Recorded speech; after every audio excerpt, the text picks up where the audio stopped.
2:10 বেজে গেল, কি যে করিস না, ভালো লাগে না। ওরে বাবা, দাঁড়া দাঁড়া দাঁড়া, এই কি রে হঠাৎ তুই শাড়ি ফাড়ি পরে এরকম একটা? শাড়ি তো বস নারীর ভূষণ, আর আমাদের বাঙালি নারীর সৌন্দর্য লুকিয়েই আছে শাড়িতে। কেমন লাগছে আমাকে আজকে কমেন্টস করে জানাবেন কিন্তু। আরে মনিকা দত্ত আমার মিষ্টি ভিউয়ার্স বলেছে শাড়ি পরে ভিডিও করো, বুঝলে? সত্যি বলতে শাড়ি করে তো ভিডিও করতে ইচ্ছাই করে, কিন্তু কি আর করবো, এত কাজের চাপে করে উঠতে পারি না, হাতে করবার তো আর কেউ নেই। আয় কি রেঁধেছি আজকে দেখাই।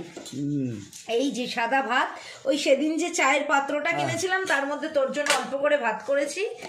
আজকেই প্রথম করলাম গরম ভাতে আলু পেঁয়াজ কলি ভাজা, হেব্বি জমে যাবে না? আর পাবদার ঝাল, কালকে পাবদা এনেছিস, পাবদার ঝাল করেছি। আর আমি তো রুটি খাবো, রুটি খাবি।